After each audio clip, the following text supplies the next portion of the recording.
if you want to really see something that said, take a look at what happened.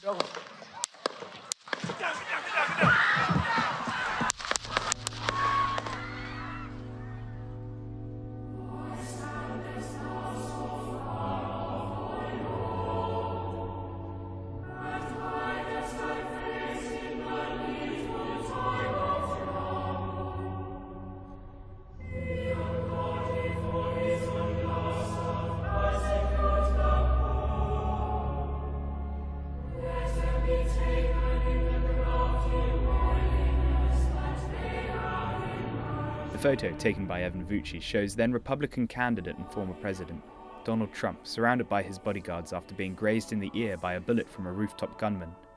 During the incident, a spectator was killed, 2 more were wounded, a police officer twisted his ankle, the gunman was shot dead, but Donald Trump left deified.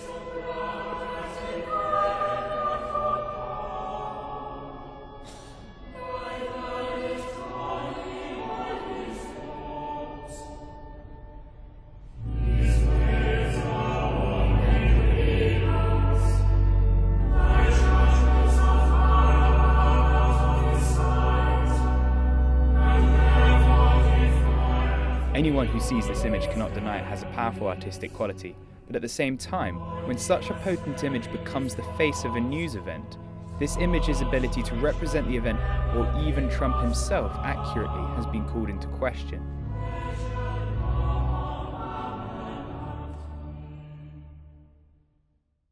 The photographer Evan Vucci knew what he had, and so did newspapers. His picture effectively became the definitive image of the event, going to the front pages of the New York Post and Time, while the Atlantic and Associated Press even ran articles about the photograph itself. Vucci is an accomplished photojournalist with plenty of experience in political photography in the US and abroad. So as soon as I heard those shots, I knew immediately, like, this is going to be an important moment in American history, and then this is the reason I'm here, and I got to do this job the best of my ability. And you don't really think about the consequences or anything like that. I knew which way they were going because I knew there was an SUV for an emergency. So I bolted to the stairs, and I knew they were going to come down those stairs, and that's from the angle that I made some of the photos that have been shared pretty widely. I knew that I wanted that flag in there. And it was like right above his head, and the wind hit it just right. And he started pumping his fists, and I was like, okay, this is perfect for the composition. Everybody around me was either on the ground or kneeling down or crouching. When the shooting stopped, I started looking around to see if anyone was hurt. There was a gentleman behind me that was struck in the head. He died. And then I'd just spoken to Congressman Ronnie Jackson's nephew. He was behind me, and he got struck in the neck, but it was superficial. I don't think he even had to go to the hospital. So 3 people directly behind me were hit. He's going down!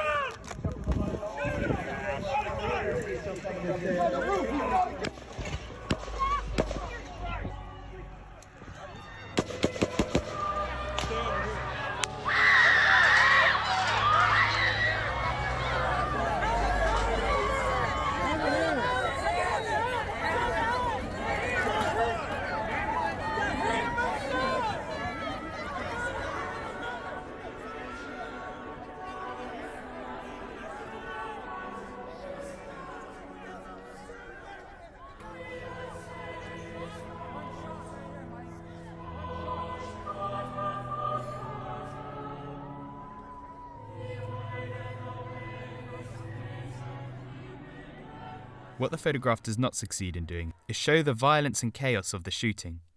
While there are plenty of other photographs from the event by Vucci and other photographers which do capture the sense of chaos to some extent, they are all overshadowed by the iconic image.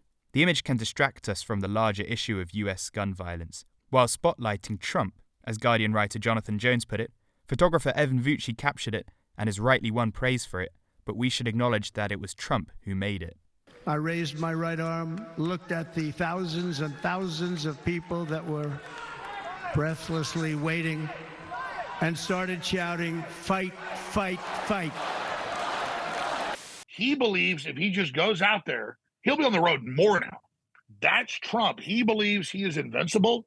И дело не только в поднятой руке и в призыве бороться за их общие идеалы. Дело не только в этом.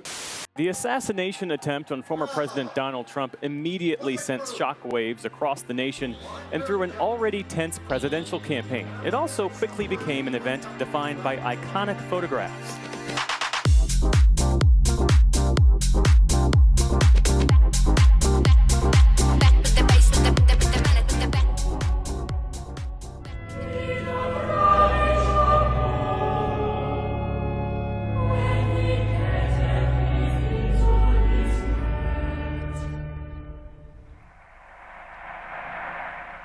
Sometimes publicity impersonates a painting.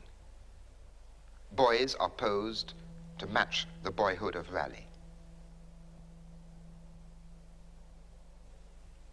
Real people pose like the figures in Manet's Déjeuner sur l'herbe. A man dresses up to look like a portrait by Hals. The way we tend to read photographs is by relating them to what we already know, our visual literacy working to connect it to our cultures. For instance, you might understand the photograph as citing patriotic paintings of the French Revolution, such as Liberty Leading the People by Eugene Delacroix, or the dynamic struggle of the uniformed serviceman and the angle of the flag might remind us of textbook World War II photographs from the Battle of Iwo Jima. When cross-referencing Western visual culture, a key foundation we refer back to is European religious art. Much of the visual style and language seen today have their origins in medieval or Renaissance Europe, where the church was the main commissioner and producer of art.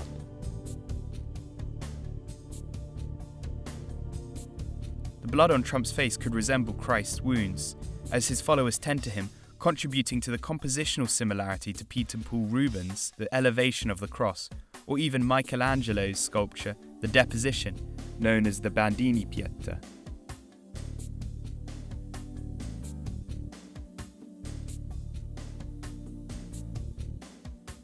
This trope continues to be overtly referenced in photography, such as in W. Eugene Smith's 1973 Minamata series. W. Eugene Smith was arguably one of the greatest photographic storytellers of the 20th century, and in this series he tells a story of corruption and environmental damage in the Japanese town of Minamata, leaving a generation of children born with a genetic disease. Over the course of 3 years, Smith took thousands of candid photographs, but he chose one single image to be staged and posed as the perfect image. He photographed the sick child Tomoko being bathed by her mother, in an intentional reference to the Pieta trope.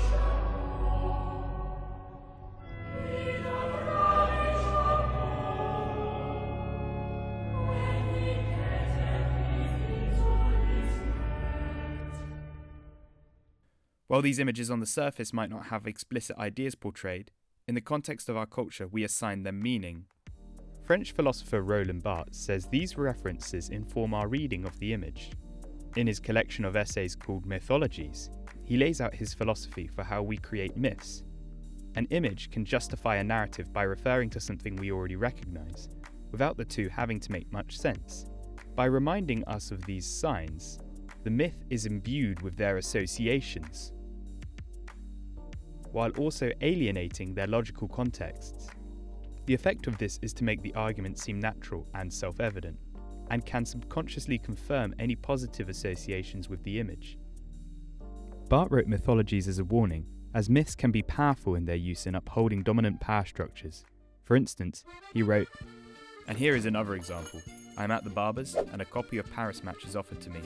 On the cover, a young black man in French uniform is saluting, with his eyes uplifted, probably fixed on a fold of the tricolour. All of this is the meaning of the picture, but, whether naively or not, I see very well what it signifies to me, that France is a great empire, that all her sons, without any colour discrimination, faithfully serve under her flag, and there is no better answer to the detractors of an alleged colonialism than the zeal shown by the black man serving his so-called oppressors." In the same way that the soldier's blackness was co-opted to justify colonialism, this image can be seen as feeding into Trump's brand by co-opting the saviorism in Christianity. Logically, we know that Trump is not God come to earth to suffer for our salvation, but neither is this image explicitly arguing that. The nature of the myth is to be elusive when examined. Barthes uses the analogy of an alibi. Myth is a value. Truth is no guarantee for it. Nothing prevents it from being a perpetual alibi. It is enough that the signifier has two sides for it always to have an elsewhere at its disposal. I was home in bed. You're full of shit. But in a trusted form such as a candid news photograph, we don't tend to examine it in such a way, letting the myth play into Trump's brand and its co-option of Christianity. God bless the USA Bible, and it's just very important and very important to me. President Trump, you were born into the world to be a trumpet of God, a vessel of the Lord. Please save me. Please save me, Donald Trump. Please. I'm asking you. Please save me. He didn't need this job. He had a great life. You guys in it? He gave that all up for me to try to make my life better.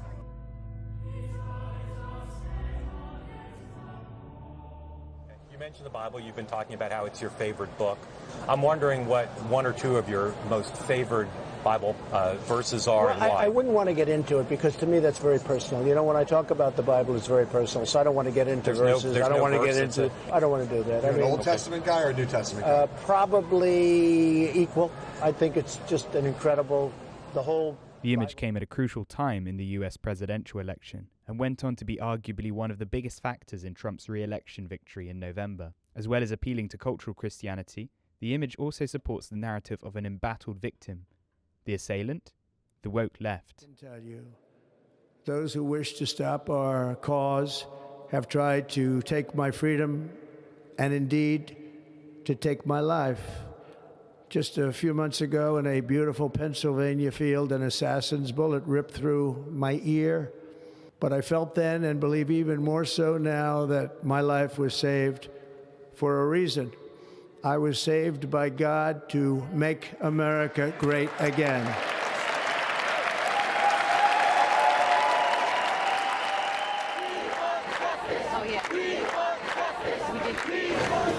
It's been too much. The first thing that I felt was hurt and then anger. Thousands of demonstrators gathered in several cities across the United States for the Black Lives Matter marches. They're angry about what they say is racial bias by police. 2 black men have been shot in confrontations with officers in Louisiana and Minnesota since Tuesday.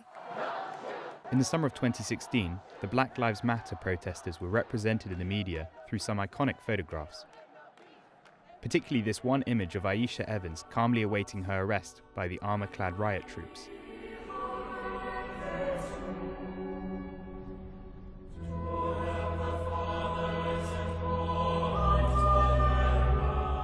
In his essay, The Superhero Photographs of the Black Lives Matter Movement, writer and photographer Teju Cole discusses how images with potent symbology can be used for positive representation.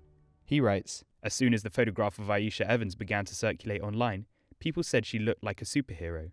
Bachmann's photograph became an icon. It joined a small group of other images connected to the Black Lives Matter movement. These stills from the American racial passion play all deployed the visual language of the comic book superhero. Cole argues the visual correlations to superheroes serves to empower the protesters, as the photographs evoke underdog heroes who battle against the mighty evil. Within these photographs, the subjects exercise a degree of agency in how they are portrayed, not capturing a compromising moment. They are shown in their public displays of statement, almost co-authoring the photographs in their performance. We can understand Vucci's image in the same way, where, in a moment of attention, Trump seizes the moment to perform. Yet with these 2 examples come juxtaposing subjects, protesters who represent a downtrodden community, and one of the richest and most powerful men in the world. Both are elevated in having agency over their portrayal. Both are empowered in photographs that evoke cultural narratives. What Teju Cole writes about is the same effect seen in W. Gene Smith's portrayal of Tomoko. Drawing connections to these greater cultural forces can also serve to empower the marginalized. Barthes' intention in writing Mythologies was that we would be aware of the power myths had to communicate ideologies in a way that comes off as natural. Yet while these techniques can be used to uphold dominant power structures, they can also be used to rethink societal ideas of power and dignity.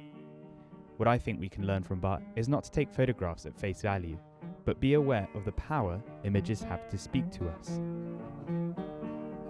I roamed and rambled, and I followed my footsteps, the sparkling sands of her diamond desert. All around me a voice was sounding, this land was made